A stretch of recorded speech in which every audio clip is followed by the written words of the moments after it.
Test. Sure.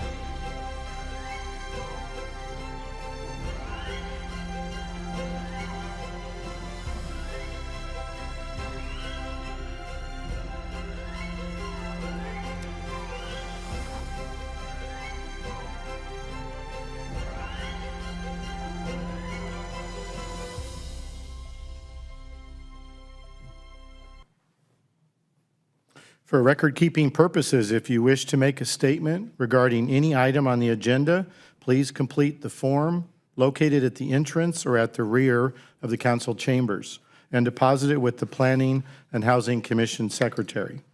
Good evening and welcome to tonight's Planning and Housing Commission meeting. We'd like to welcome our newest commissioner tonight, Ms. Marie Vernon. Welcome. And with that, we'll start with the Pledge of Allegiance from Commissioner Alexander.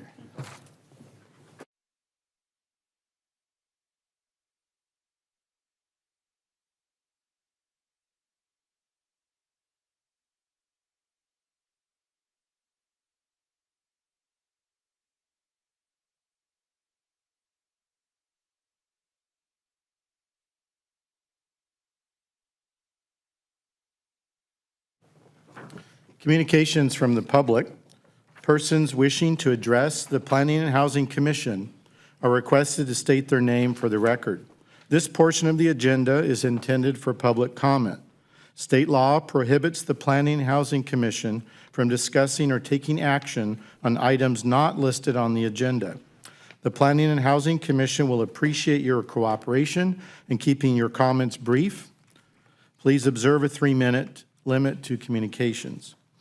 Ms. Capilla, did we receive any speaker cards or written comments from the public for any items not on the agenda? No, Chair, we did not receive any speaker cards nor written comments. Thank you. First item is meeting minutes, the approval of minutes for the Planning and Housing Commission meeting of May 22nd, 2023. Ms. Capilla, did we receive any speaker cards or written comments regarding the May 22nd minutes? No, Chair, we did not.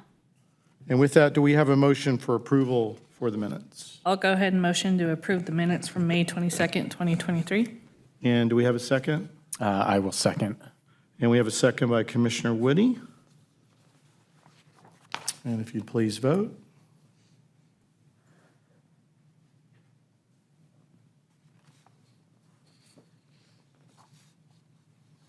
And the minutes motion passes. We have no consent items this evening.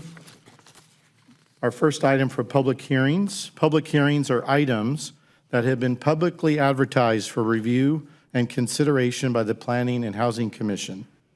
The first public hearing item is for SPA 2022-0006, a specific plan amendment to the Northeast Corona Specific Plan, amending sign regulations under Section 4.1.10, subset I, for Planning Area 7A in the Support Commercial Zone, to increase the maximum allowable sign area from 200 to 350 square feet, increase the maximum sign heights from 50 to 70 feet, and allow for an electronic message center to be incorporated into freeway pylon signs, and amend Section 4.1.10, subsection C, to allow up to 6 tenants to be advertised on a parcel identification sign, in lieu of the 4 tenants allowed by the Corona Municipal Code. The applicant is Carrie Botries, Inland Signs Incorporated, on behalf of CPI Properties, LLC. This item is also related to the next item, number 3, public item on the agenda, which is V 2022-0001, which is a request for a variance from Section 17.74.130 subsection A of the Corona Municipal Code to allow for an off-site pylon sign for the Los Arcos Plaza, located at 161 to 191 North McKinley Street. For the benefit of time and clarity, staff will provide a presentation that covers both the proposed specific plan amendment and the variance. I would ask that the commission would ask questions regarding the variance and take public comment for that item after we make a recommendation on the proposed specific plan amendment is determined. So with that, Ms. Lopez, our associate planner, will present both items. Ms. Lopez, welcome, and we'd like to hear from you. Thank you, Chair. Good evening, Chair, and members of the Planning Commission and the staff and audience tonight. As the Chair mentioned, this item is for item number 2 and 3 on the Planning and Housing Commission agenda for property located at 161 through 191 North McKinley Street, more specifically for the Los Arcos Shopping Center. The item that we have before us is a two-part item. The first part of the applicant's request is for a specific plan amendment to the Northeast Corona specific plan. As the chair previously mentioned, the applicant is seeking to increase the freeway-oriented pylon sign height from 50 feet to 70 feet in height. Also to increase the freeway-oriented sign area from 200 to 350 square feet and allow also a EMC or an electronic message center sign. And finally, the specific plan amendment also proposes a change to the Corona Municipal Code from 4 tenant spaces to 6 tenant spaces. And just to clarify, it's the change is not actually to the Corona Municipal Code. The Northeast Corona sign regulations indicate that for tenant ID signs, it reverts back to the Corona Municipal Code. So in the Corona Municipal Code, there is a maximum of 4 tenant spaces. And so the applicant is seeking a modification to the specific plan amendment, particularly for only this particular Northeast Corona specific plan to change from 4 to 6. And I apologize, the last item, or the companion item, is a variance to allow for an off-site pylon sign. The project is located at the northeast corner of McKinley Street and Sampson Avenue. The project site is currently developed with Los Arcos Plaza Center. This center is currently undergoing transformation, particularly the southwest portion of the site, and that is as a result of the McKinley Bridge Overpass project currently underway. The McKinley Street overpass or bridge overpass project is essentially going south of the 91 freeway along McKinley Street, and it goes above Sampson Avenue, above the current railroad tracks, and it terminates at the in close proximity to Magnolia Avenue, or just north of Magnolia Avenue. As a result of this project, the applicant site has been impacted. And the 2 former sit-down restaurants that were at the shopping center, it was an Outback Steakhouse and a Denny's restaurant, and those have now been removed as a result of this construction project. Therefore, the applicant is seeking to increase their pylon sign to allow for more visibility in their shopping center. And the applicant is also seeking 2 monument signs, one on the corner of McKinley and Sampson Avenue at the southwest corner of the site, and then one along McKinley Street. Here's a view of their proposed sign plan. The number 1 yellow circle would be the where the freeway-oriented sign will be removed, the existing 50-foot, and a 70-foot high freeway-oriented pylon sign will be installed. The applicant is also seeking 2 monument signs. Number 4 is on the corner. That one is proposed at 4 foot 4 inches in height. And then number 3 is proposed at a 6 foot height. Both signs are currently permitted by the specific plan. Number 3 in the screen is proposed to have 6 tenant spaces. And the item 2 is in relation to their proposed off-site sign. The off-site sign will be created as a result of the McKinley Street overpass. Again, the road that is just between the future detention basin where the off-site sign will go and their property, that is that will be called Loop Road. So that's the future road that will be created as a result of this project. The sign to the left of the screen is their existing sign. It's currently approximately 50 feet in height, and it sits 22 feet above the freeway grade. The proposed sign is to the right of the screen, and that is proposed at 43 feet above the freeway grade for an overall height of approximately 70 feet. The reader board, or the electronic message center board, will be approximately 200 square feet, and the static sign areas are proposed at approximately 138 square feet. Currently, the Northeast Corona specific plan limits the sign area to 200 square feet, so the applicant is proposing to increase that to a combined 350 square feet. And what they're proposing is 338 square feet presently. The sign is more modern. It is more in tune to the shopping center. The applicant is proposing a separate administrative application for a remodel of their shopping center, and that is will be reviewed administratively, but their proposed sign is consistent with that future remodel of the shopping center. Here's a view of photo simulations of what the freeway-oriented sign will look like from the freeway. The top view is looking eastbound along the 91 freeway, and the bottom left-right image is looking westbound. And the views to the right are of the existing freeway-oriented sign.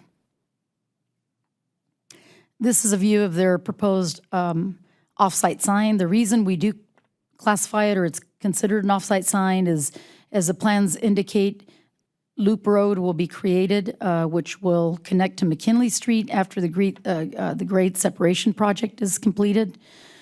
The Development Services has estimated that expected or anticipated completion date is mid-2024, next year. And again, this will be the city's future right-of-way. It's going to be used as a detention basin, water detention basin. And the applicant is proposing to have a future sign or an off-site sign in this particular area. And this is a view of their proposed monument sign. The monument sign will be located just off of Loop Road, or the future Loop Road. This is a monument sign that's proposed at 6 feet in height, and it will have 6 tenant spaces on the sign. The corner monument sign proposes 3 tenant spaces, and it is located outside of the visibility triangle. And both monument signs do comply with the specific plan, with exception of increasing the tenant spaces from 4 to 6.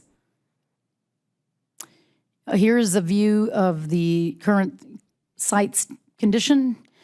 As we can see, there is construction fencing that surrounds the property. There is construction equipment on this particular portion of their property, which is the southwest portion. And once this area is completed, this particular section of their property will be part of the future Loop Road.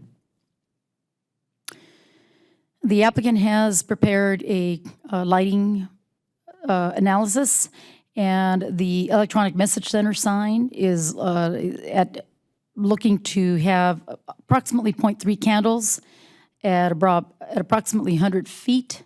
And beyond that, it will be very negligible. The lighting will be very similar to the current environmental lighting conditions out there during the daytime. At nighttime, the lights will be dimmed as well, and that is part of the condition of approval. The variance that is being requested is from Chapter 17.44, which is the signs section of the Corona Municipal Code. The Corona Municipal Code does not permit any off-site signs. Signs have to be located on the business premises, and the applicant is proposing this particular sign on a property that will be city right-of-way property. And again, the applicant is proposing this due to the McKinley Bridge project. Specific plan amendment findings that the staff has to make and that the Planning Commission has to make in order to grant a specific plan amendment or recommend approval of a specific plan amendment are the following: that the amendment is consistent with the general plan policies, that the amendment also includes development criteria which ensures compatibility with the property. And one thing to note is that this particular amendment is only pertains to the sign standards within the Northeast Corona specific plan. More particularly, the freeway-oriented sign change from 50 feet to 70 feet only impacts planning area 7A, which is where the Los Arcos property is located. So it doesn't impact any other properties within the Northeast Corona specific plan. The amendment provides commercial center signage that is also compatible in scale and in design with other centers with freeway visibility and frontage. In terms of variance findings, the planning staff, as well as the Planning Commission would have to make findings that are consistent with the Corona Municipal Code. And typically, findings for a variance are deviations from the development standards, that this property is being denied rights or uses that other properties have or are enjoying. In this particular case, the applicant is proposing a use that's currently not permitted in the municipal code. And therefore, there are no findings for a variance under those circumstances, as well as not meeting the government code for the granting of a variance. Staff therefore recommends at this time that the Planning and Housing Commission recommend approval of the specific plan amendment to the City Council based on the findings contained within the staff report and the conditions of approval. In terms of the variance, because there is no direct correlation and findings that are applicable for an off-premise sign, staff is recommending that the Planning and Housing Commission adopt Resolution 2611 denying the variance application based on the findings contained in the staff report. And that concludes my presentation at this time. Thank you.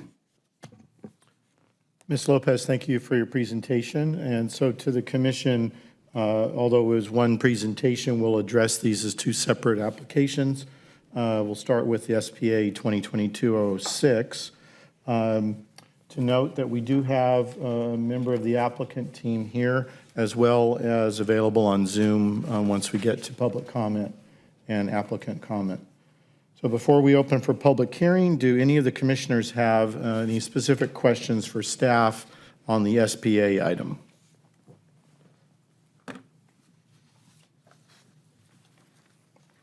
Mr. Whitting? Yeah, thank you, Ms. Lopez.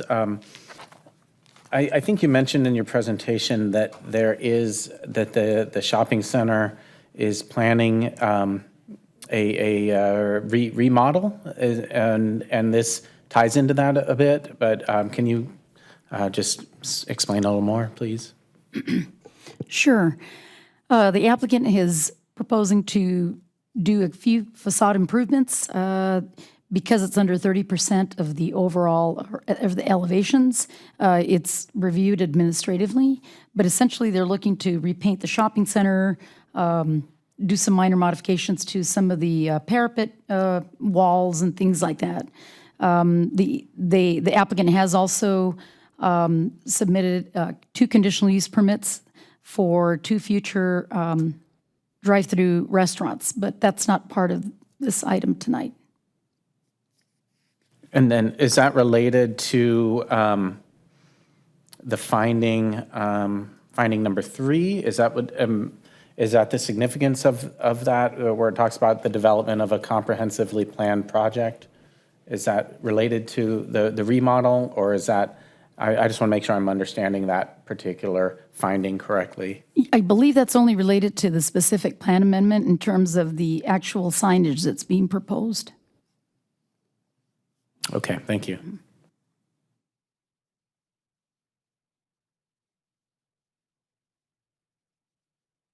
Ms. Alexander? Yes, thank you. Whoever looks interested in asking. I'm interested. Thank you, Ms. Lopez, for your presentation. I especially want to thank you for the staff reports, how thorough they were. The attachments, especially Exhibit 6, gave great perspective from different angles. You would think it would have been enough for me, but no, I visited the site anyway.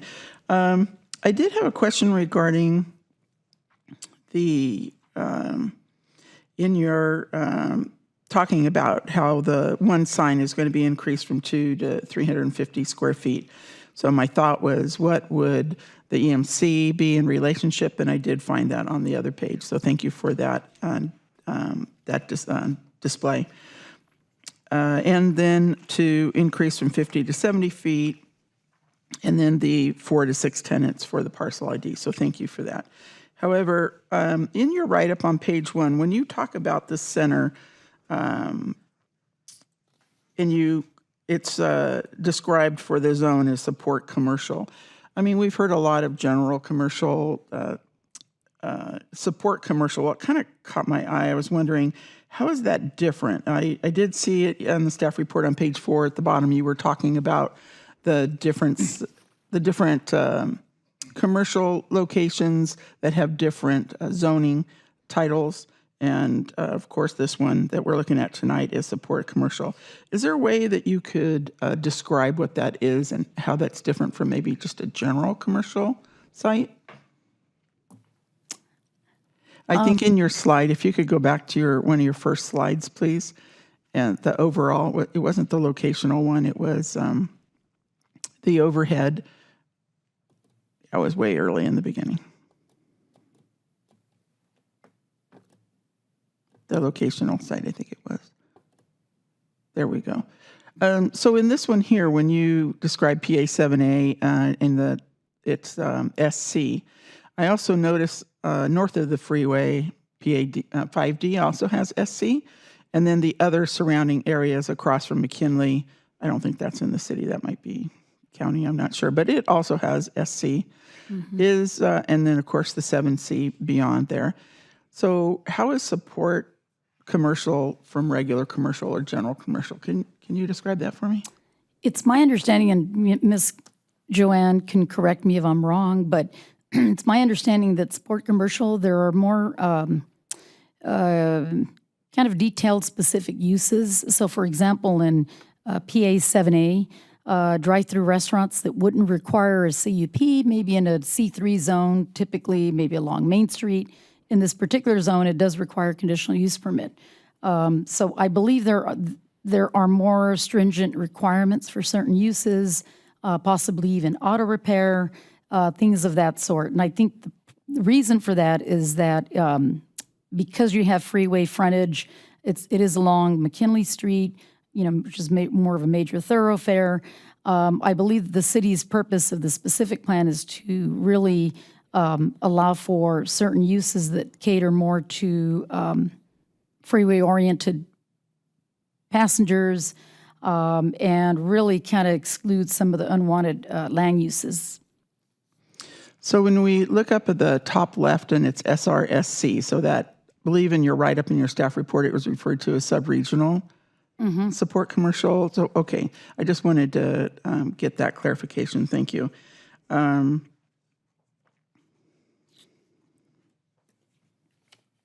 then on page 5, in the middle of the paragraph, it talks about how when you're comparing these regional shopping or not the regional, but the shopping centers that have been listed, the different ones, what their title was and what their uses were. I thought it was 5.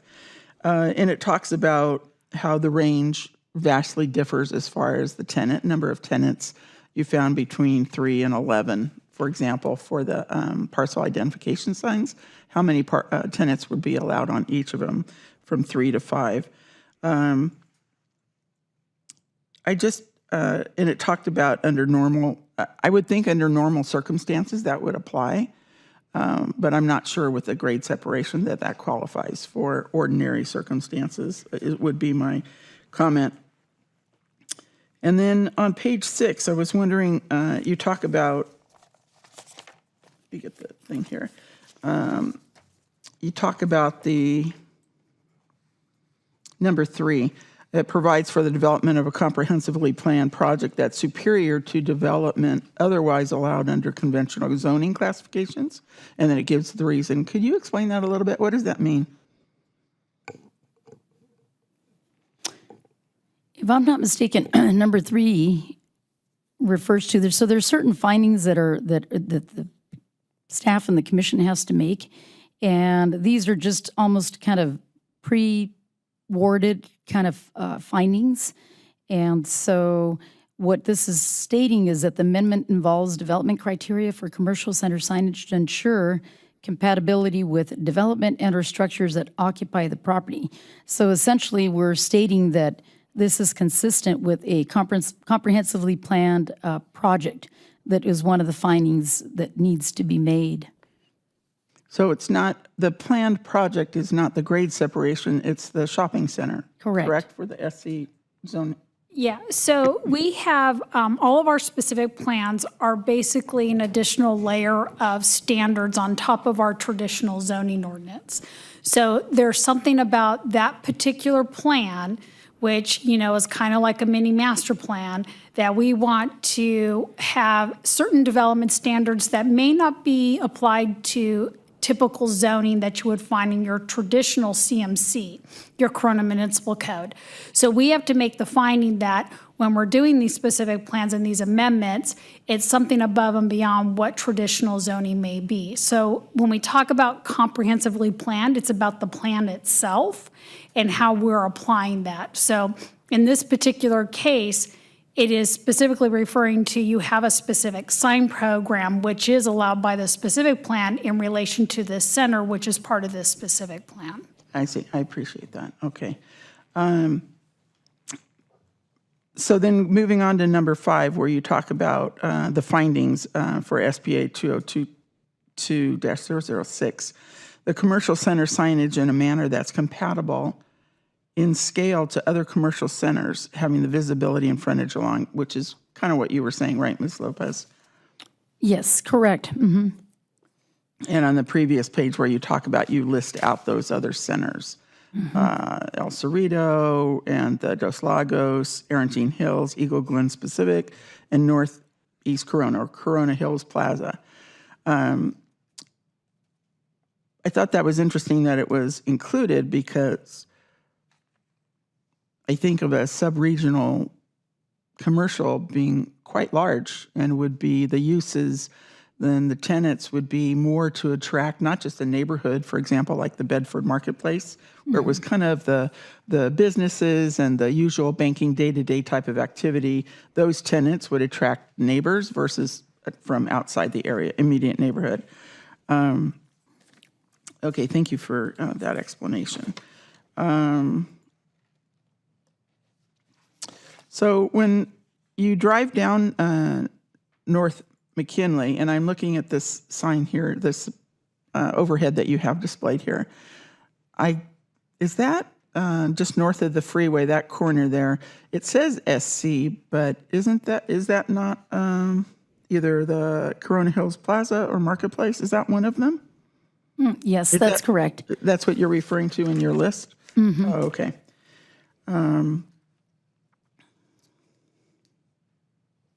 Okay, I had one more question. For now, Chair, I'll have to wait and find my notes. All right, we can come back.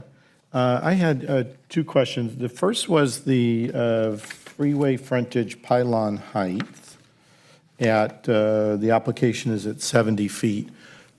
First question, that within Corona Municipal Code, that is allowable within the code, that height, is that correct? I know it's 40 feet along the freeway orientation. Maybe Joanne can, Yeah, I understand it's part of the SPA to seek that amendment, but is that also an amendment to municipal code? No. It's not? Okay. No, these are only amendments to the specific plan. Okay. And then I know previously before the commission, we approved an application for the Shell gas station that's adjoining this property. And I apologize, I tried to look for the sign height that we approved for that. Are you aware of what the height of that sign is? For the along new Mc- sign that's been approved? yes, along McKinley, the parcel ID sign was approved at 40 feet. Their existing freeway-oriented sign is, I believe, 60 feet in height. Right, and the new freeway frontage sign for that Shell, what's that height to be? Well, we didn't, their existing freeway-oriented sign is currently 60 feet in height, but the one that the commission approved was a 40-foot-high parcel ID sign. They proposed a 35-foot high, but the commission allowed up to a 40-foot high. Okay. And then the last question I had was about the number of sign panels. So just for clarity, I know that in the application here, there's 6 panels that would be added to the sign. Is that an exception to municipal code, or is this also just the SPA that needs to be amended? It's only the SPA that needs to be amended. Okay, those were my questions. Other members of the commission? Questions? Thank you, that Okay, was we'll the come Shell back to sign. Ms. Alexander No, then. no, that was it. You Is that it? covered it. It was the Shell, what the height was. I couldn't remember what we asked for. Thanks. All right, if no further questions, then we'll go ahead and move for public hearing. I'm going to go ahead and open the public hearing. We do have speaker cards as well as we have the applicant. So I think we'll start with our first speaker card on this item. And we have another one, Mr. Richard and Dorothy Granada. You're welcome to come up to speak if you wish.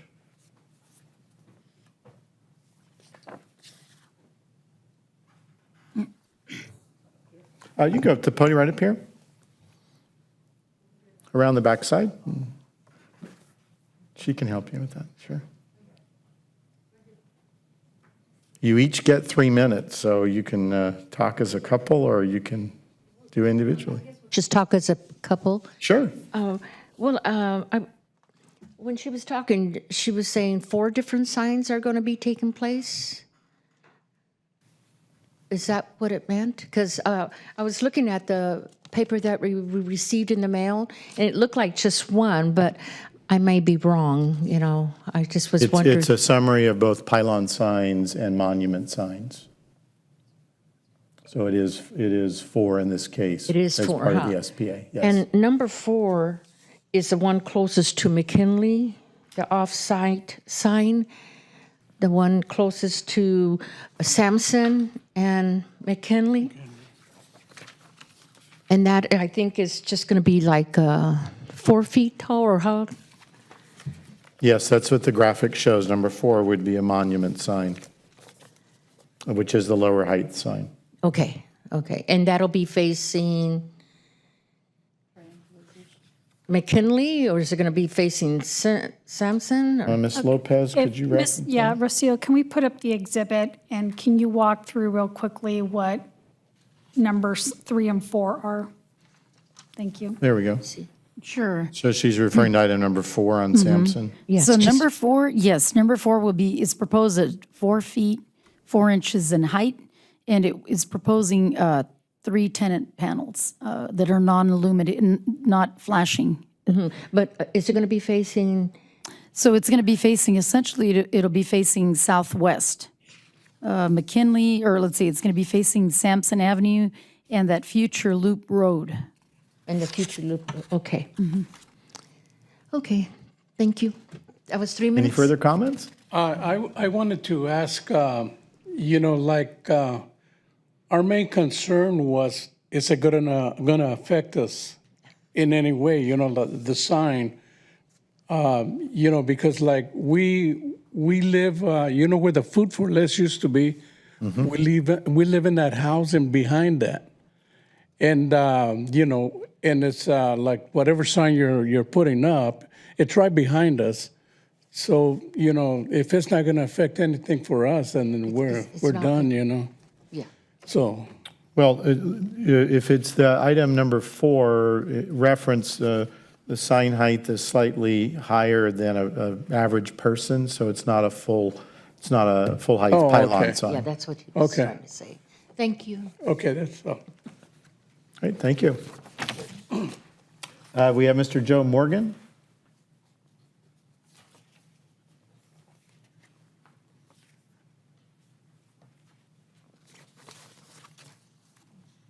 Good evening, everybody.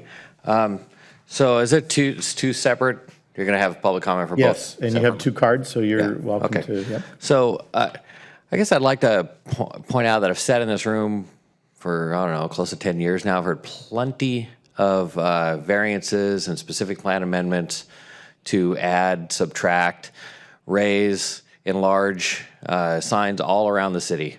I sat there and watched a 700 square foot taco sign for a restaurant that's now closed be approved. Honda cars at an obscene height and obscene size. Just recently, Dos Lagos got enhanced freeway signs and pylon signs that I'm sure will be many times larger than this. Ganal lost their Main Street access and got a very large sign on Main Street. We tend to fix bad design and bad decisions and bad policy by making big signs. I can't think of an applicant that's more deserving of getting a big sign than this one. The front of this center was whacked off by the city. And to some extent, this reminds me a lot of, I think it's a Ron White joke, where he's getting cited for drunk in public. He said, I was drunk in a bar. You drugged me out into public. This was an off-site. This is not an off-site sign. That I know of, there's no settlement for this. They still, I believe, still have title to this land. It's subject to negotiations. They're still in negotiations with the city. This is still technically their property, even though the city's doing stuff on it. So I'm sure the city attorney's going to have something to say about that. But I don't think that you approving a sign because somebody's being, I think, a little cheeky and calling it off-site, it's their property still. This was their land. This was their place. It may still be their place. They could reach an agreement that says that this 25 square feet of land is still theirs. It may be a deal that, you can put the sign right here as part of a settlement. It's entirely possible. I don't think that you approving a sign and finding that, well, at the moment, it is actually on-site, because the city hasn't settled with them. The city hasn't purchased it from them yet. You could approve it and say this is an on-site. I did really find it curious that in reading 1774, 130, I'm really curious how Miguel's is still using that sign, because that's clearly an off-site use. It says erect or use for it to identify a business that is not located on that sign. So it seems like we, in some cases, we, kind of tend to look the other way on some signs. We seem to think it's okay. Yet in this one, for some reason, staff is not being cooperative. I think if there's a case where we ought to be cooperative, given the circumstances, it's here. The whole front of the place was torn off. The proposed new loop road is going right through the middle of their parking lot. Their parking lot ceases to exist. It's gone. They've got one row of parking at the front of the building. So,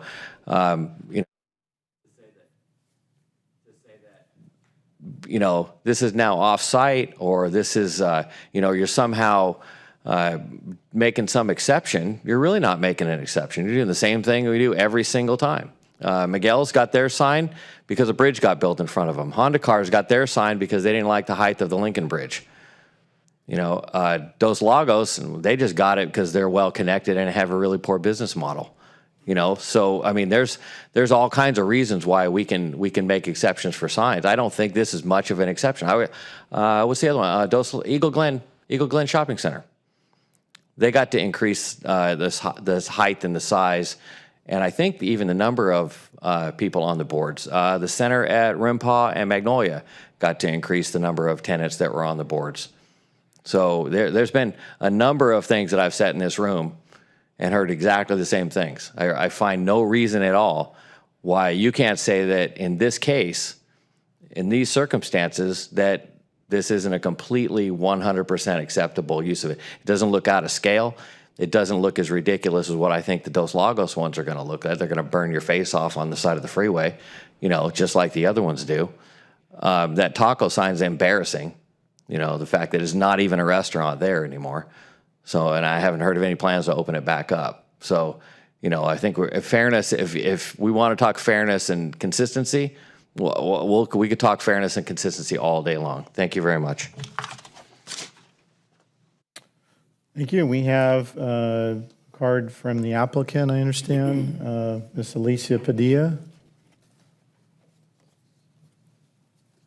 And just so I'm clear, we also have the applicant on Zoom as well?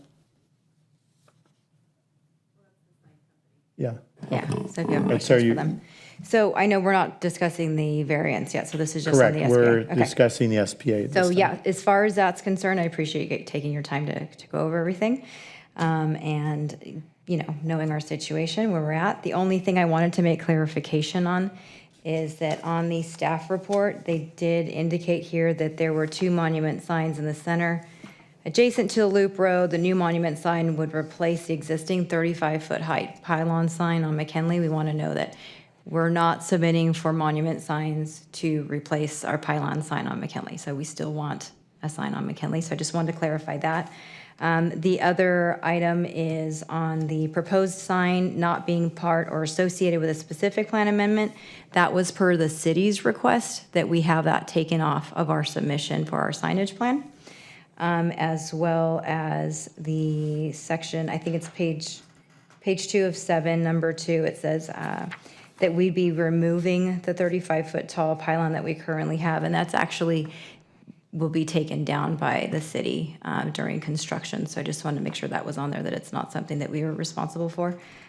But the reason we have a separate variance for the signage is we did submit for our signage because we do own the property off McKinley. It just happens to be that the city has torn down the buildings.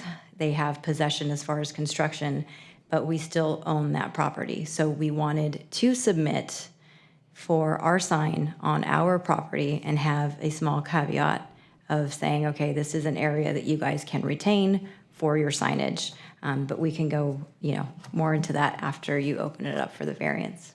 Thank you. Just to clarify on your comments, and Ms. Lopez, if you could maybe validate in.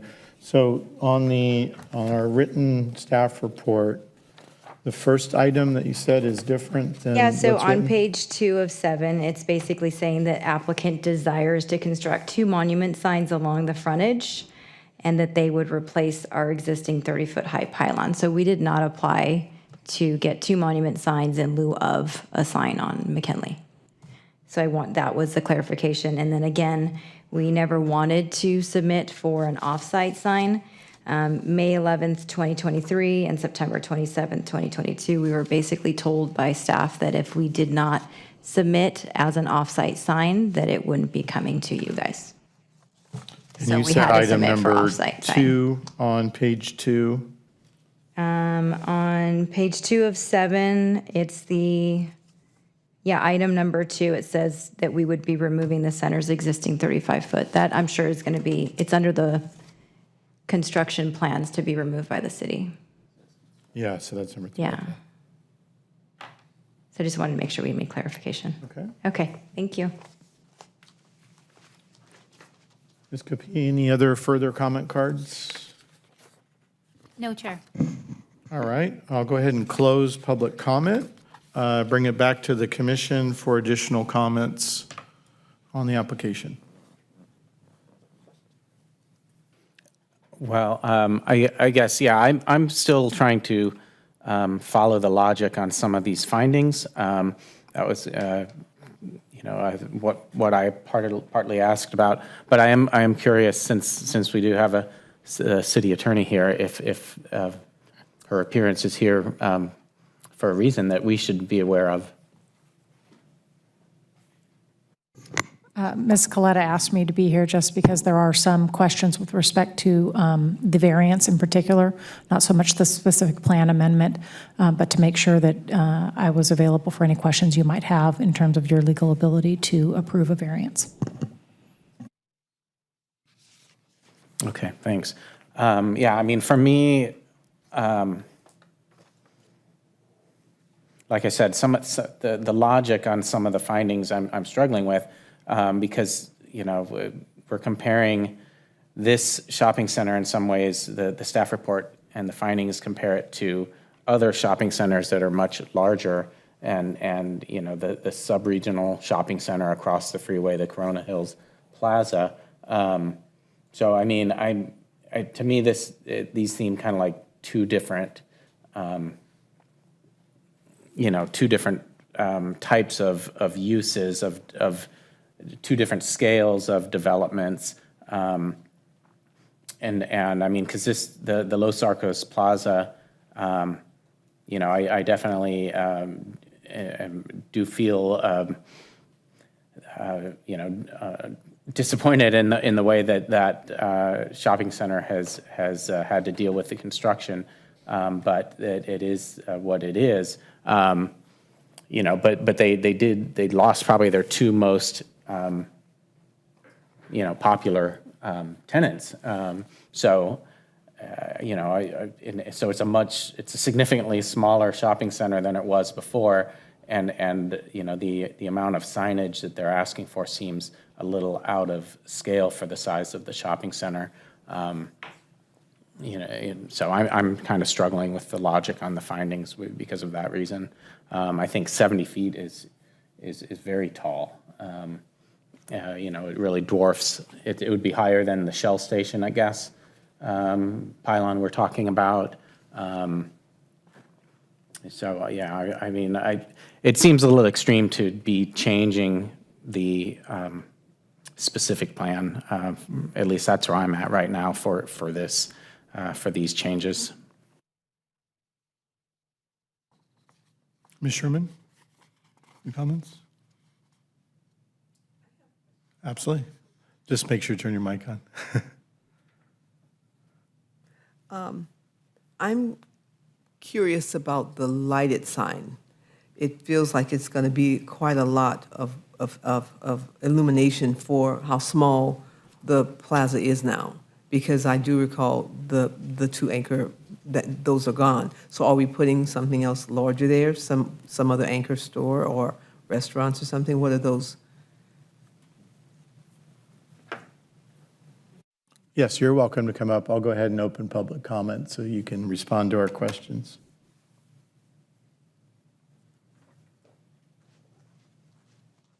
So the overall reason on getting additional signage is because of our location where we're at now. We're trying to get a national brand to come into our center to replace, like you said, the two larger tenants that we had. So maybe we should have gone to the city before to get a larger sign before the properties were in your possession. But at this point, what we're trying to do is, because there's a 3-point turn to get into the center, that's pretty much considered a dead zone for commercial real estate. If you have to make 3-point turns into anything, national brands are pretty much just wiping us away. So what we're trying to do is in order to recoup what we've lost that we had on McKinley, and this doesn't mean that we're going to get it, but we're trying to get that visibility through the signage and that marketing ability so that we do have those national brands that maybe can come back into those 2 locations that we're getting conditional use permits on. So that's overall the idea, is that we don't want a blighted area. We're going to be having to invest more than just for painting, but to invest to revitalize the shopping center, to make it so that people can access parking, which you'll later see in a site plan that we're doing. And I see where you're saying, but at the same time, the only way we're going to be able to revitalize that is to get these national brands and to make it visible off the freeway. And in my view, I think that's not only hopefully going to help our center, but also the city. When you come off the freeway, you're attracting people to come and patronize the area and actually visit. So, any other questions on that? Ms. Vernon? She has a question. Yeah, okay. Ms. Alexander? Yes, if you could stay at the mic, please. I had a question for you. Since you brought it up, could you discuss with us the tenants? It was brought up about 2 major ones, but the general overall impact vacancy-wise at your center? Yeah, so our vacancy has gone from 2018, it was roughly anywhere from 6 to 15% in the shopping center. We're now at 48% vacancy. That's been a lot of the impending construction, the accessibility. For example, our last tenant that we just lost was the Nobel Learning Academy, because parents can't get their kids there to get the tutoring that they were getting before. So that's the most recent one that's vacating, and that's 3,300 square feet right there. I'm sorry, what did you say about that tenant? They couldn't, The parents can't get there because of the accessibility right now. There's just no way they can get through that traffic and survive it. So that's the most recent one that's gone. But yeah, we're at roughly, I would say, anywhere from 46 to 48% vacancy rate in the entire center. And we're just trying to hold on to what we have and get those national brands. We've already been turned down by many national brands. We're out there looking for brokers right now, and the first thing they're saying is, well, you have the mark of death. It takes 3 turns to get into the center. on the back of your property, on the east end of your property, where the gentleman and woman spoke, they are beyond your Right. center there. There's a long building there. Is that part of your, I'm trying to remember what it said, executive building or? The office building, yes. The office building, that is part of this. That's part of Okay. it, yes. Can you talk about, a little bit about those tenants that are there, 40% that you're? Majority of them are reaching out for rent breaks to reduce the rent in the meantime of construction due to loss of business right now. So we've been dealing with that. We just lost another tenant in the office building, but they'll be vacating in September, and that's another 4,200 square feet. I see. Right. And then with regards to the lights, they are dimmable on the signage on the freeway, so at certain hours it'll dim, so it's not as bright. And Ms. Lopez brought up possible CUPs coming through. Yes. That is being processed through. And what's that advantage for? So we're just trying to increase traffic count. So by having the CUPs with drive-through, that in turn will make people come in and stop in that area, and hopefully then, shop at the other retail mom and pops that we have there. But that's the overall goal. Right now, we don't have anyone that's interested. We've been turned down by a few, saying that if you're not on McKinley, we don't want to be there. So we're hoping that signage will make it. And those that you're in discussion with, and they talk about these sign standards and what you have versus what you're going through right now, is that a plus as far as getting these tenants in or new tenants? We're or hoping how- that's going to do it, but it's just mainly the But way is it a it's point of designed. topic with them about Yes. sign? Oh, it is? Yes. Okay. Yeah. Thank you. Further questions for the applicant? Are you proposing, what is the drive-through, or is this not the right time? What is the drive-through that your tenant that you're trying to get? And are you proposing to put offices like? No, the so executive? we'll be coming back to you guys with a site plan. Basically, the overall goal is that we're going to have to split the retail building in half because the amount of parking that you have in front, it's not enough. So then at least this way, there's a breezeway to access parking in the rear. because it's a pretty long strip. And then the conditional use permits are for doing what's called a QSR, which is a quick service retail.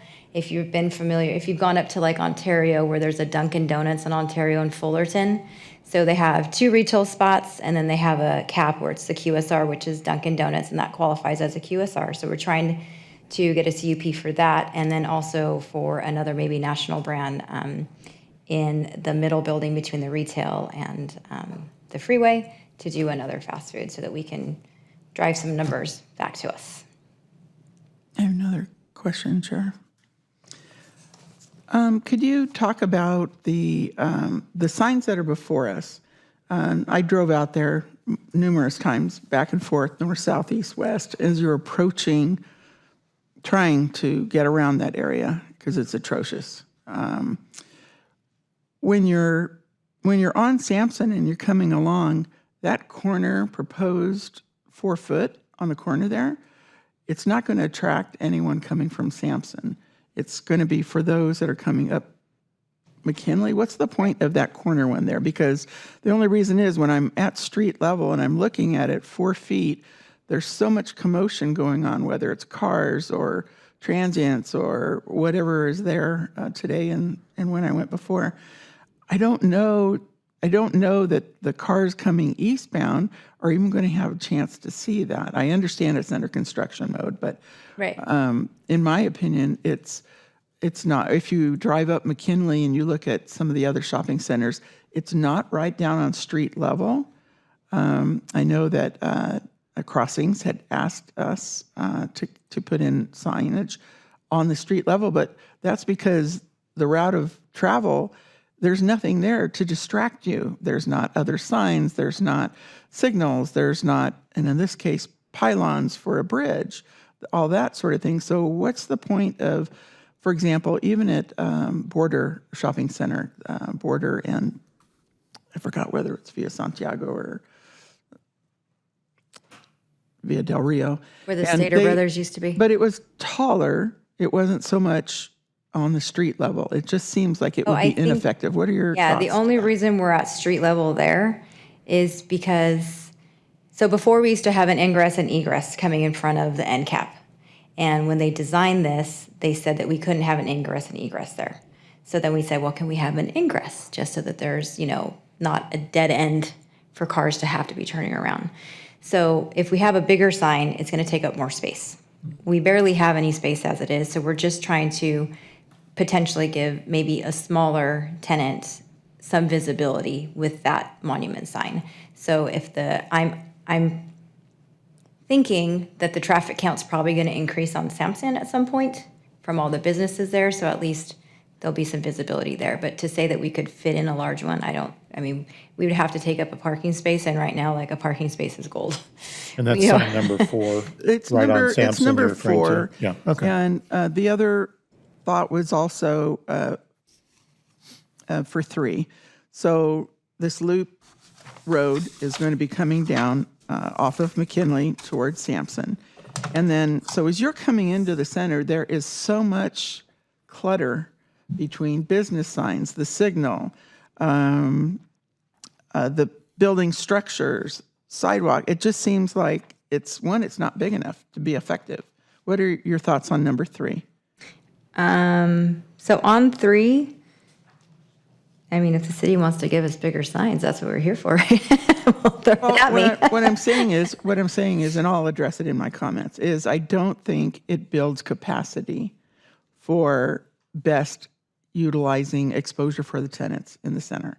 If it's covered with constant traffic, if it's cluttered with all these other conditions that exist down there, and those are my reasons. I just wanted to know 3 and 4 what your Yeah, basically with thinking 3, was. we were at a height restriction with the city. I don't think we could go higher. for 3. Yeah, for 3. Oh, But to your point, on the variance on page. Yeah, we're not on the 4, variance right I now, know, we're but just she's asking. discussing that. Staff did recommend a taller pylon sign, so that's what she's discussing, number 3. The for pylon. for the 3, not the variance, for number 3. Correct. Because I'm Number looking three, at it was this. addressed On that. Exhibit 7, and it was showing the existing proposed signs. And I think the second sign in that section that's titled Existing Signs, the second one is number 3, is it not, Ms. Lopez? 35 feet?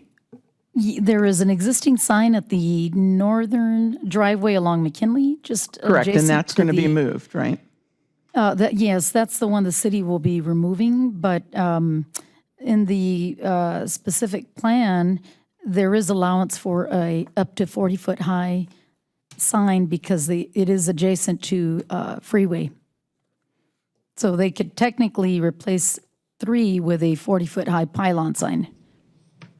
And it would Not be in its permitted- current location, but on your display on Exhibit 6, page 1. So you go back and look at page 1 of the sign plan, and I don't know, I can put it up on the screen if, Please. yeah. So if you look at Circle 3, that's currently proposed as a 6-foot-high monument sign, but under the regulations of the specific plan, they can have a freestanding 40-foot parcel ID sign because it is adjacent to a freeway. The whole parcel is adjacent to the freeway. So if they wanted to keep the monument at number 4 at the corner of Sampson and Loop Road, they can keep that. If they wanted to replace the monument sign and under number 3 with up to a 40-foot high pylon sign, they could do that also. What do you mean by a parcel ID sign? So parcel, that's how the code refers to it. So the code doesn't really specify pylon necessarily. So a parcel ID sign is essentially a freestanding sign. So it could be a monument or a pylon sign. But you are limited to 1 sign per street frontage. So this becomes a situation where we have to look at the allocation of signs. So are they getting 1 sign off of Sampson, then there's 1 off the Loop Road, then you have 1 off the freeway, and then is there any frontage off of McKinley? So, and I do appreciate the conversation of the commission, but this is the program that's been proposed by the applicant based on what they feel their needs are. And sometimes when you're actually at ground level, when you are coming off a situation where you view a pylon sign, having that visibility at ground level to know that you're in the right location, and Ms. Padilla is right, it is difficult when you're now trying to maneuver through a 3-point where you originally had direct access off of McKinley. If they're having to guide themselves into a loop road and they want to make sure they're in the right center because you have centers in that area, the monument signs are beneficial in that regard because they've now come off and they're now able to see it when they're driving in The their. height of a Yes, pylon sign that's yes. above the field of view. But that does go back to the CMC, but right now they're proposing a 6-foot-high sign and trying to get a few more tenants on that one. Rather than having 4, they would like to have 6. So they're trying to capitalize that on basically when they think they can draw them in from either McKinley or Sampson Avenue. Any further questions for the? No, thank you, applicant? Chair. While we're in public comment now, are there any other questions for the applicant? Yeah, Move since back it to was, comment. since it was brought up before about the city, taking some of the land for construction or having possession of it, even though you said right now you still own the whole parcel. Are you able to comment at all about are you able to inform us at all about the status of your discussions with the city? Sounds like it's unresolved at this point. Yeah, it's unresolved. Is there a timetable that the city has given to you as to when that might be resolved? No, we don't have anything, no timetable. Okay, thanks. All right, I'm going to go ahead and close public comment again. We'll bring it back to the I have- commission. I'm sorry, yes? Can we reopen it just in case, since we were kind of, Okay. since they kind of meshed them in together with. Yeah, I want to be saying it was careful. Offsite. We need to be careful to keep the two separate, so. What we'll do is we'll close the SPA discussion, and then we'll move to the variance, just so that doesn't get too confusing. Thank you. Thank you, sorry. Okay, back to the commission on the SPA for any comments or move for a motion on the application. I do have. We'll start with Ms. Alexander. Thank since you. you're- Since Got your I'm hand there ready chomping to at go. the bit here. I don't know if you guys have been out there recently. This center and the impact, I know Ms. Lopez talked about impact. That's very benign. It's a disaster down there. It's unbelievable because it's not used by more tenants, because there isn't that activity. The cars that I saw are just driving through to find a way out, to get out, because they either were caught up in it and they ended up there. The ones that were parked in front of what would be a storefront, let's say, were very few, both times I went down there. To see the activity and the hustle bustle, and I have to give credit to the construction people that are down there, for them to be doing what they're doing in such a small area, it's pretty amazing. But it has been a huge negative impact for this center. And what I want to do is I don't want to limit the applicant to limit the possibilities for the center. I want to, Ms. Lopez talked to us about it's not in the CMC, or it's not there because never had a grade separation next to a center that I know of. And so this is unprecedented times, and it's an unprecedented impact for this center.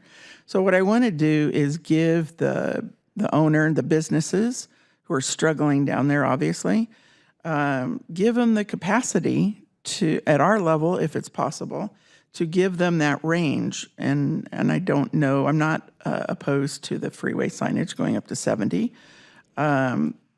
The amount of visual from the freeway street that the report describes to where the top of the sign is, where the display is, isn't going to be grossly overly visible. I did take note that the sign can dim. I'm not having a problem. What I'm having a problem with is as you drive up McKinley and you look at the other support commercial that was pointed out earlier on that locational map, Corona Hills Marketplace, Corona Hills Plaza, those monument signs have to be 60 feet, and they don't have a grade separation affecting them. I guess the other business shopping centers are in county, more or less, as it wraps around this project. But for this one business center to be impacted so negatively, I just don't know that,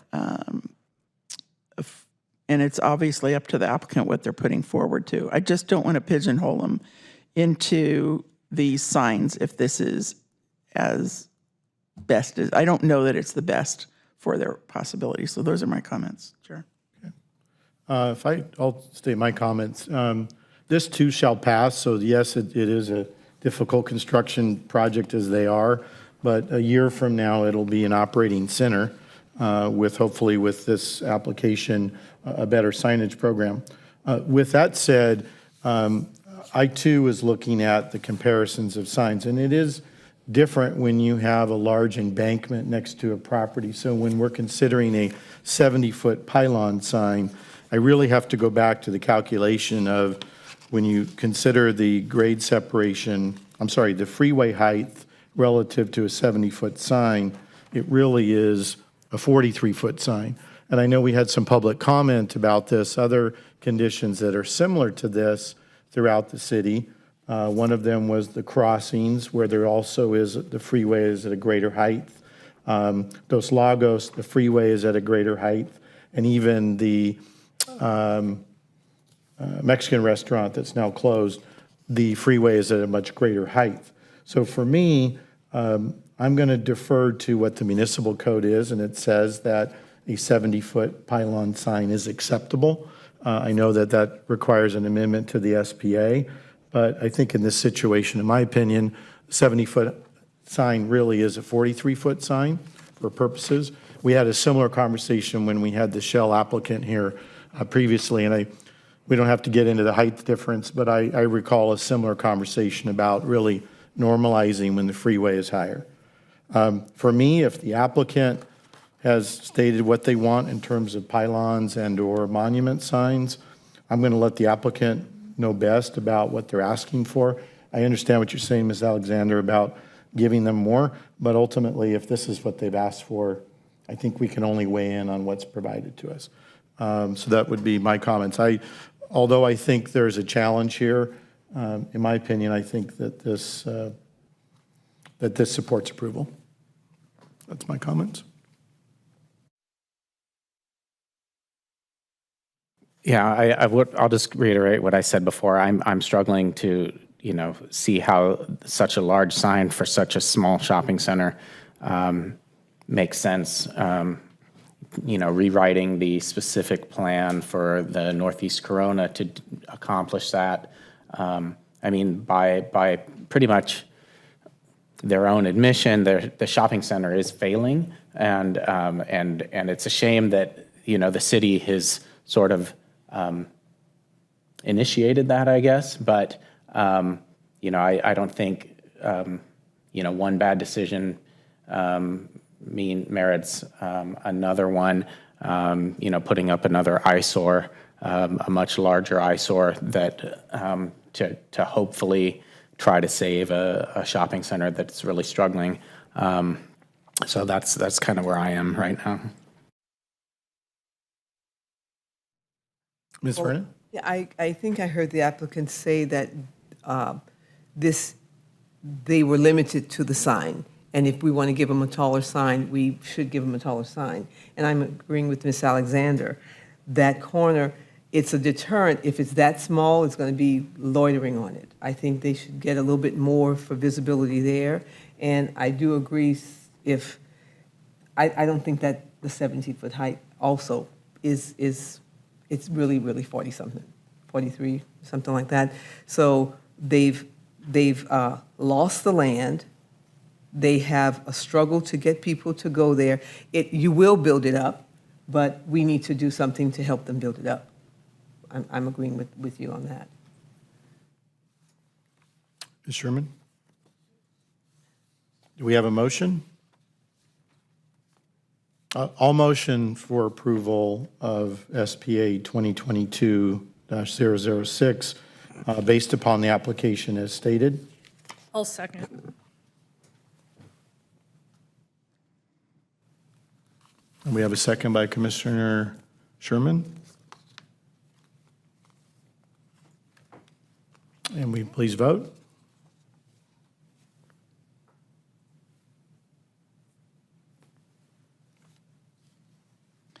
I guess I'm struggling because I have a technical question, Ms. Coletta. So if during the process of renovating the center through the things that were discussed tonight, if the applicant needed to come back for an adjustment on not necessarily the freeway one, but the other two, how does that work? So let me just provide clarity here, and Rocio can correct me if I'm wrong. The only thing we are changing right now, the maximum area of a parcel identification sign shall be 100 square feet. And what we're adding tonight, and it may list up to 6 tenants, they are proposing somewhere in the realm of 23 square feet and 30 square feet for the monument signs, if I'm correct. Is that correct, Rocio? So they have not maximized their overall square footage that they are allowed, and we use the 1-to-1 count. So it doesn't say they're limited to the 23 square feet. There is a maximum that this code already allows. So it does allow them to go up to 100 square feet. Is their monument signs about 23?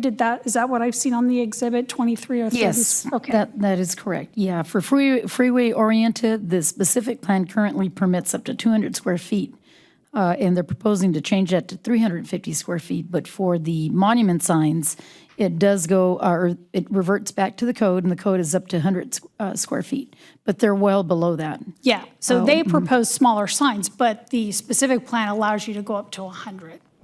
And for my question, what is the process if down the road during the renovations or whatever is in process with the city, if that changes. It's ministerial. It comes back through planning. And so now that this language has been adopted, we then review this through a ministerial process. Thank you. You're welcome. Okay, we'll resume the vote. All right, the motion on SPA 2022-006 passes.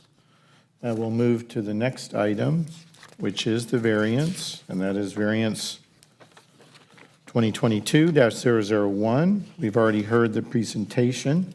We'll go ahead and move for questions of the commission of staff regarding the variance.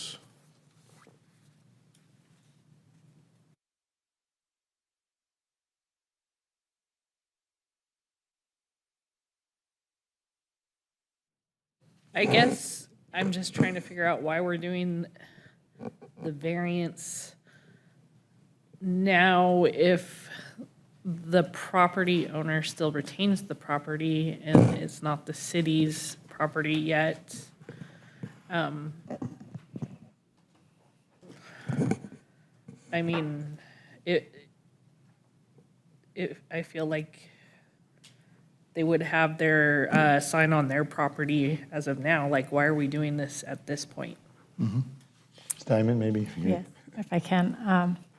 Chairman and members of the commission, we're in a little bit of a different situation here because the city has won its right to take challenge, which means the idea that this is going to be the city's property is no longer just a possibility. This will be the city's property.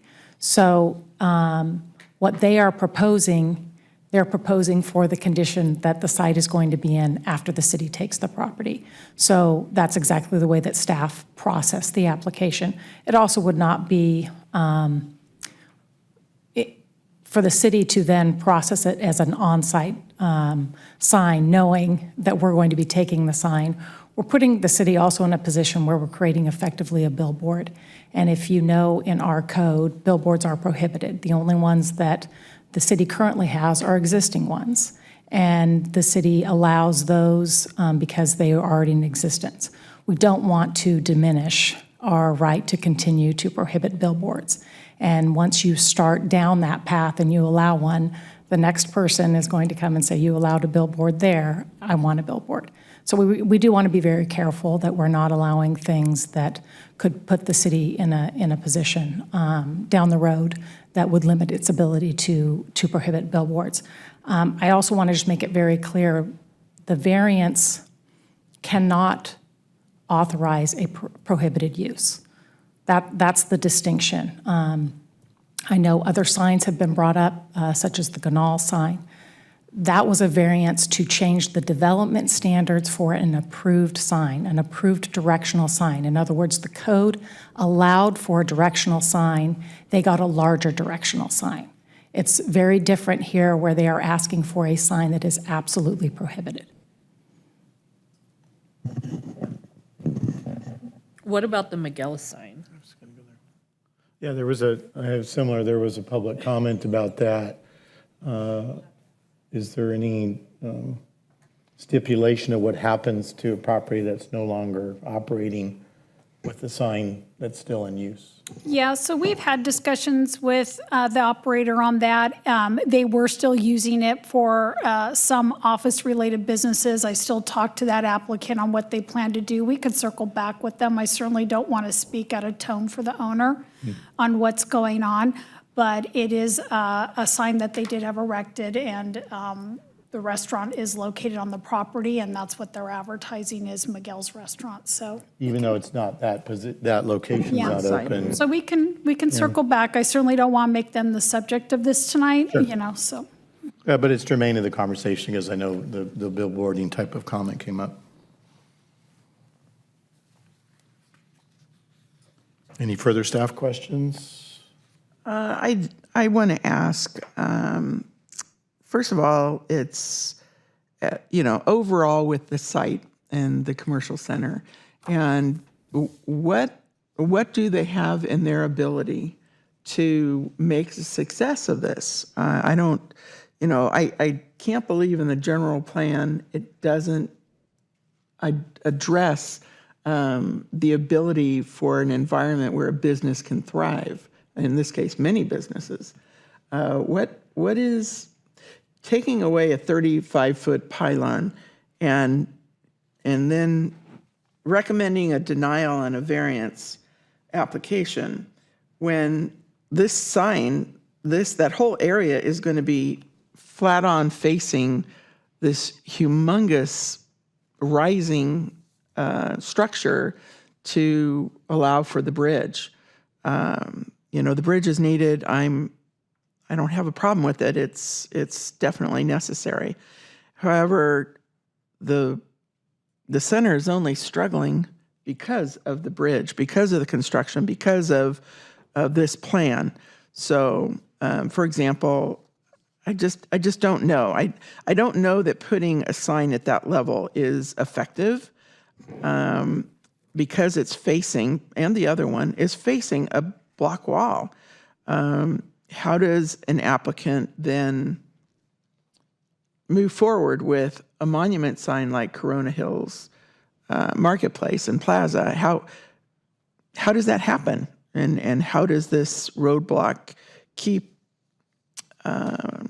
obstructing their ability to conduct business, basically?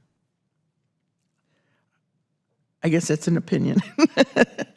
What options are available to them to make a success of it after the bridge goes in? We have had this conversation. We have indicated that if the pylon sign is located on the same property as the commercial businesses, the applicant should probably look at applying for a variance on the height or the square footage to get the visibility from the bridge that may be on McKinley rather than on the separated parcel. Sure. Well, to follow, my question of staff was, I would have to assume at this point that the applicant is aware of the city's position.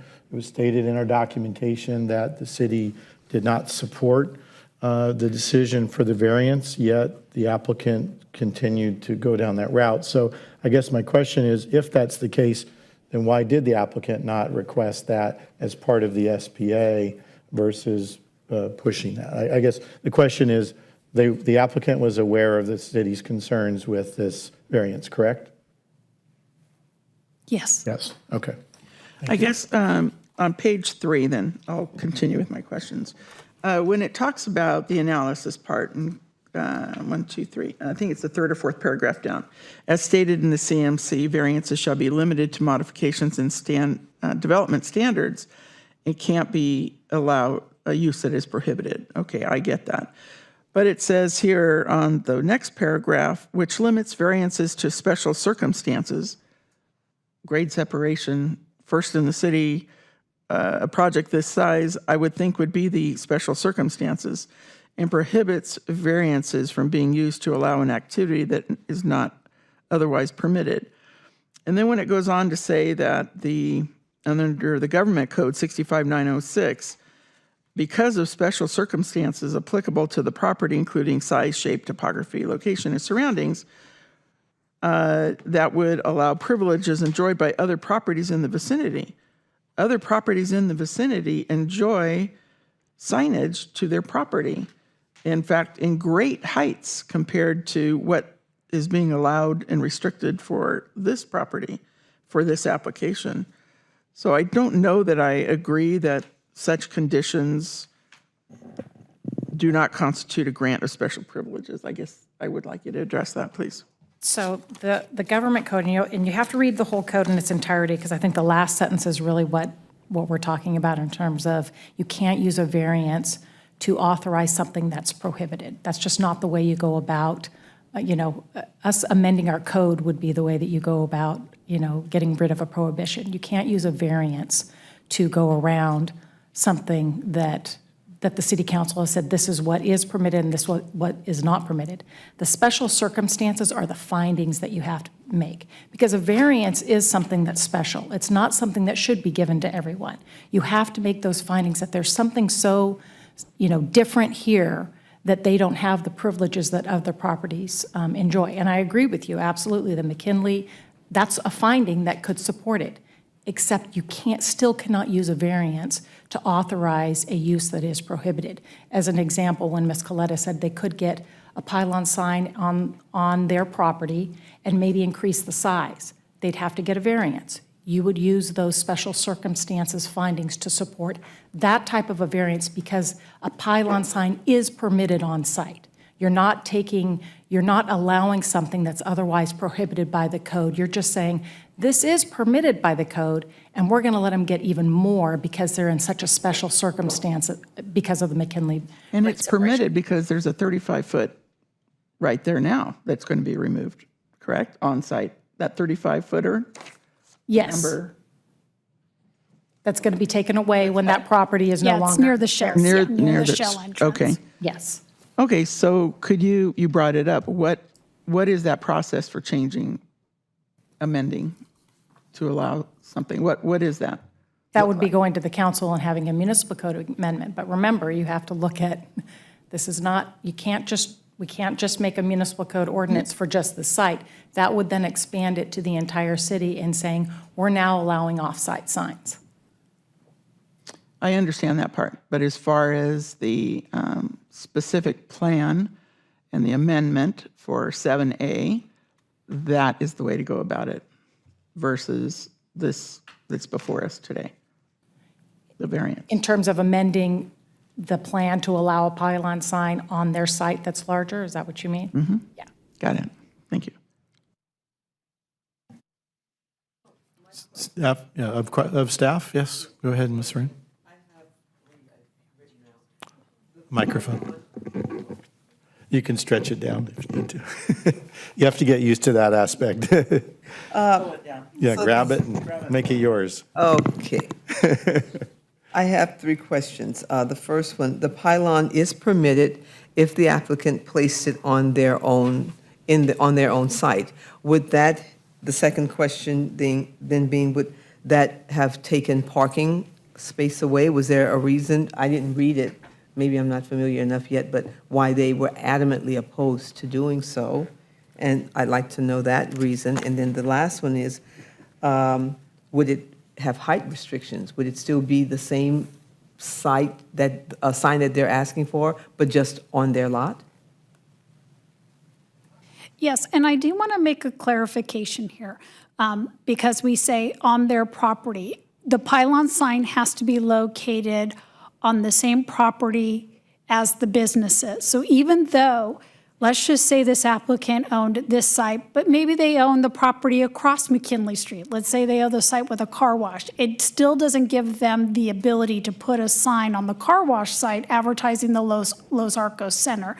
It's the same scenario here. The future configuration separates the small parcel from the shopping center. So even though, yes, they may own it today, eventually it's going to be separated, and that was the proposal that was brought forth. It had nothing to do with the ownership. It's the fact that it's off-site from the businesses and where they are located. So the recommendation is that they get the pylon sign on the shopping center site, and then yes, if there was if it did not meet the current criteria within the specific plan, they could have asked for a variance, or they could have amended the specific plan to make accommodations for that sign. So then my question is, why did you not do it? When we open public comment, it's perfect time for you to ask the applicant that.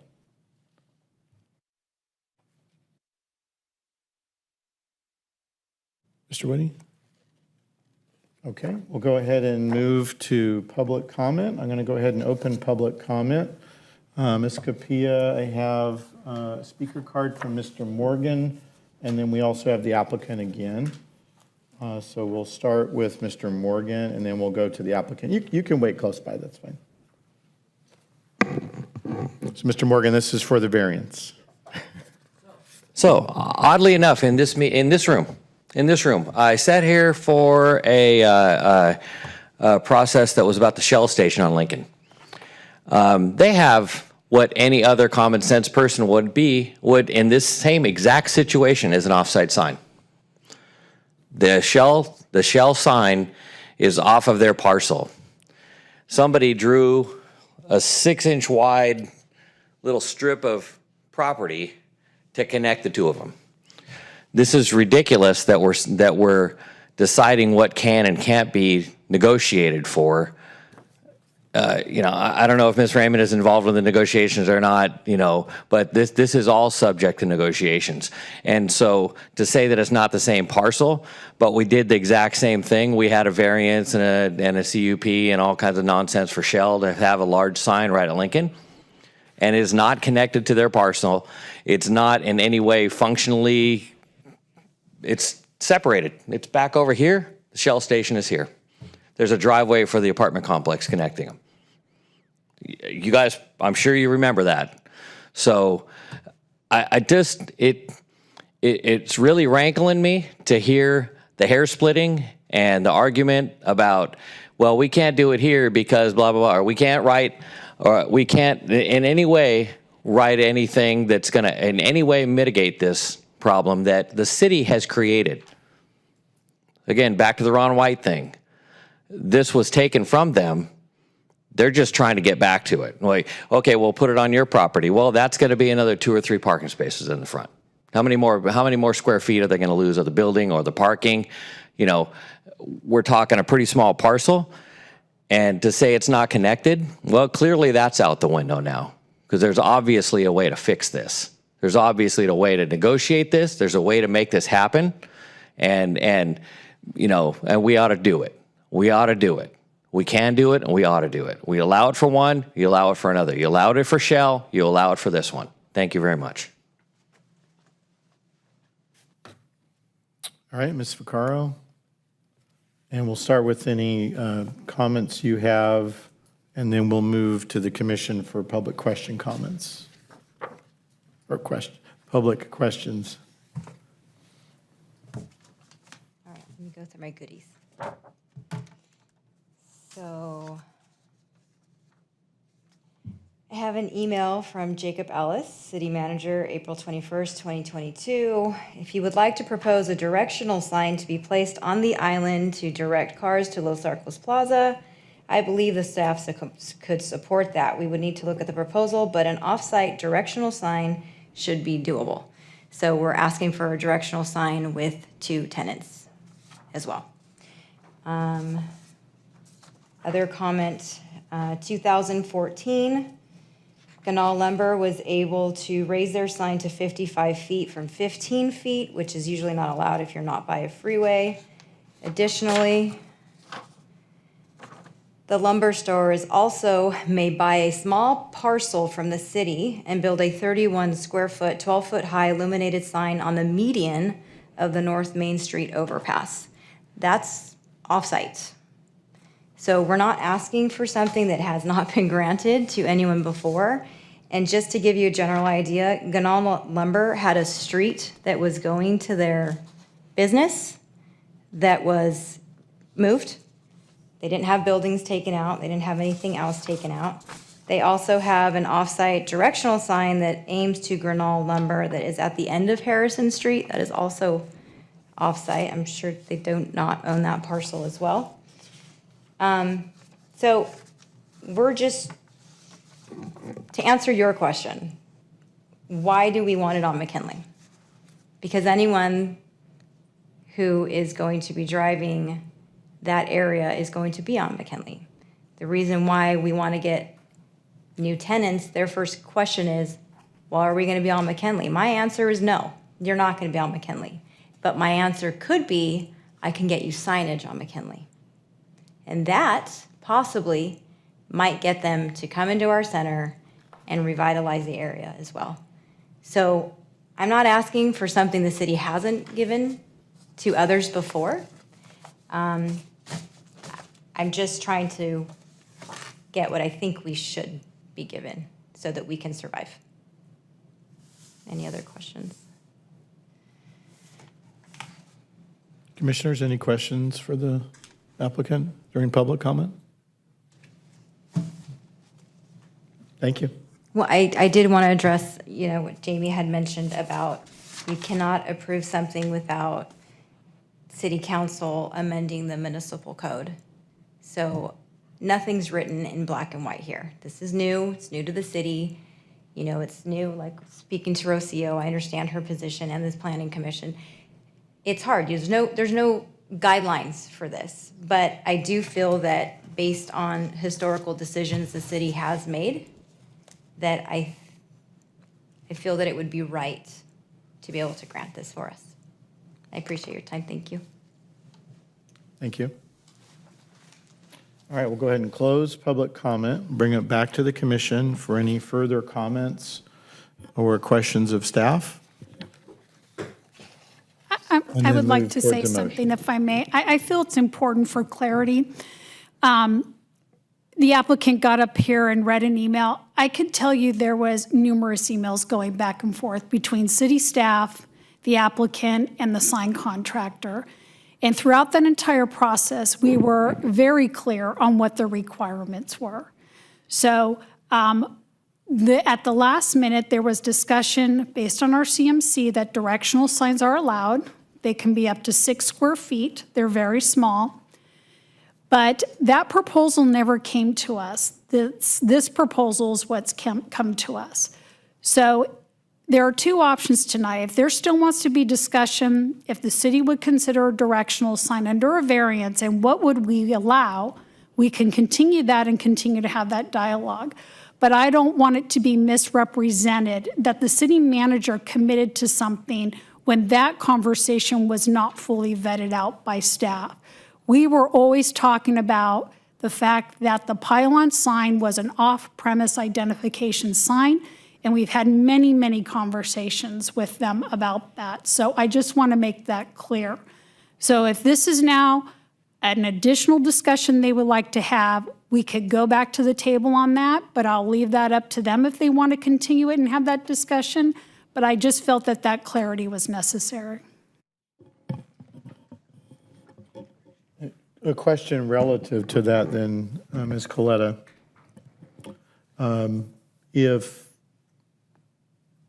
If those questions have not been fully vetted or brought prior to tonight, it just seems odd that it would not have been flushed out to this point, I guess is my question. Obviously, the applicant knew that there was going to be a recommendation, even as late as maybe Thursday if it was, but that there would not be, that there was a recommendation of denial on the variance. So ultimately, you know, this has happened before where the data and the information maybe has evolved and changed while we've been here before the commission. If you're stating in that comment that this could be open for re-review, is that what you're saying at this moment? What I'm saying is that the directional sign, when that was brought up internally about that discussion, we said we can look at that, but we also made it very clear that directional signs, we would not be supporting advertisement of tenants. If the intent was to get people to the Los Arcos Center, then you would direct them by saying Los Arcos Center, turn right this direction. We would consider that a directional sign. Given that the CMC limits it to 6 square feet, we can look at a variance to increase the sign of a directional sign beyond 6 square feet to get the advertisement for the Los Arcos Center. So we have never got to that discussion on the directional sign because the application that was submitted to us, even with continued dialogue with staff, was what you see here tonight. Okay. So I guess with that comment, in addition to a recommendation for denial of the variance, this could be a continuation of the item to further review and analyze should the applicant wish to. If the applicant would like for us to go back and have a discussion now on directional, we can. It's up to them. This is their application. If not, we're moving forward with what we've been presented. Chair. I'll go ahead and open for public comment then. For the applicant. I'll reopen that item if the applicant wishes to comment to the discussion that the dais has had tonight.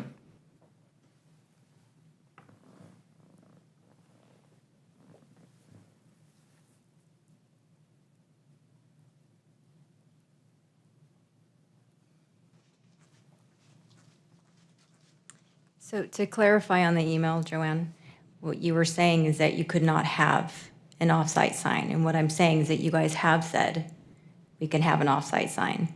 So my comment was that if we can have, no one goes to, XYZ Plaza. They go based on seeing where a tenant is. That's what gets somebody, and that's what gets the draw. So if we had a national brand tenant, that would get the draw to get people there. So I don't want you to confuse what I was trying to say and if I misrepresented it. But what I was saying as far as the email is concerned is that you made it very clear that I could not, or that we could not have an off-site sign.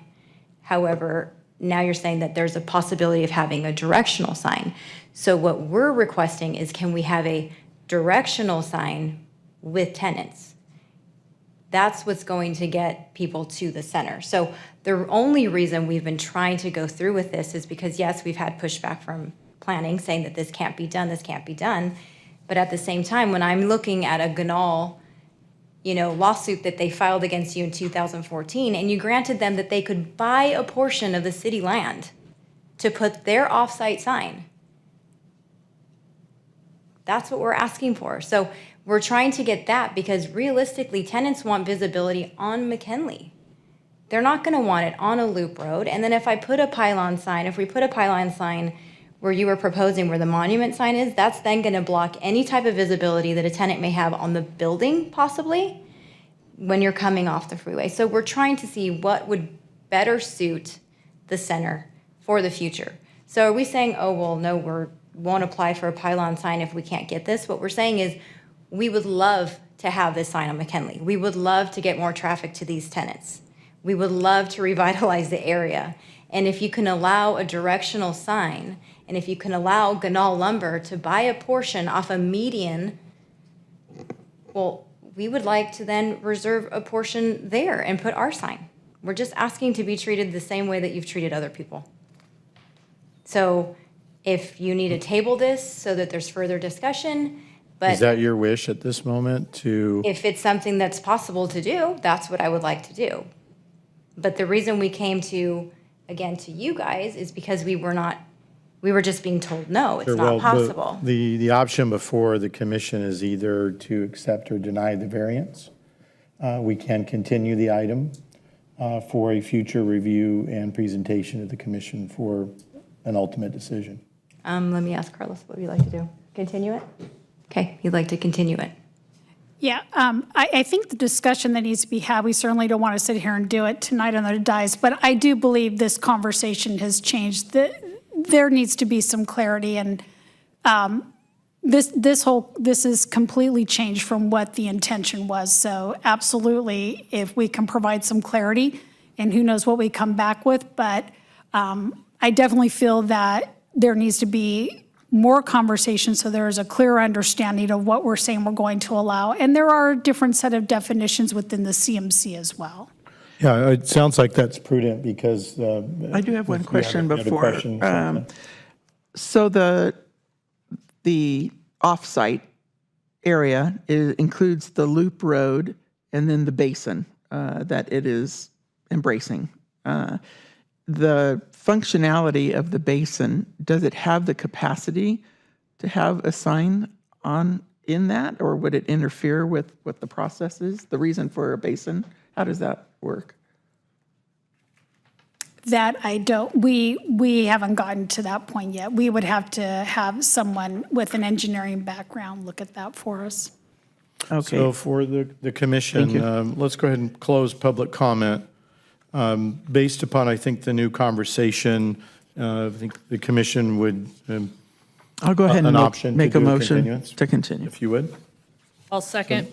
Let's be clear on that before we provide a second. So the motion to continue the item specifically would be what, Ms. Alexander? Would be to continue the variance so that staff and the applicant have a chance to further discuss their options.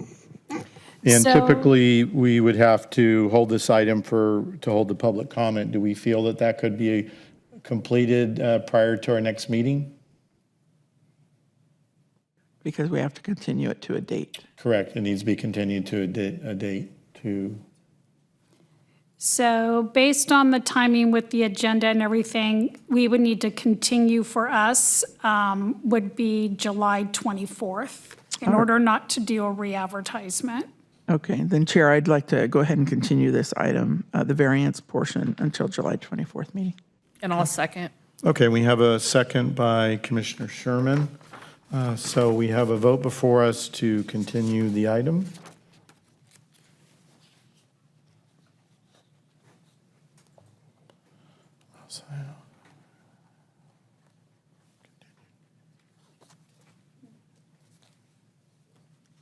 And the motion to continue the item to July 24th's meeting proceeds.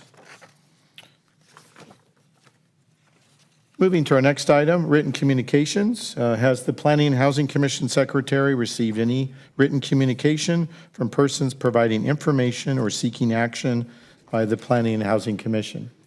No, Chair, we have not. All right, administrative reports. Ms. Coletta, any reports for us this evening? No reports? Okay. Moving to the Planning and Housing Commissioner reports and comments. I do want to state our next meeting, which is scheduled for July 10th. Is that correct? We will have elections for chair and vice chair. Any other comments or questions from Planning Commission? Yeah, I was wondering if any of the other commissioners are planning to attend the July 4th parade here. I know we were all invited, and wanted to touch base with everyone, see if we want to, go together or something as the Planning Commission, group. So that's up to everyone else. Okay, great. Thank you for bringing that up. I'll be Alexander? Yes, I'll be participating, but with another group. And as far as the evening, I did reserve a parking spot for the fireworks, so see you there. I also wanted to welcome Commissioner Vernon. I think it's great that you're here. I really appreciate your feed and everything you've added tonight, so welcome. Welcome. All right, with that, we'll adjourn. Our next planning meeting and housing commission meeting is July 10th. Thank you. Good night.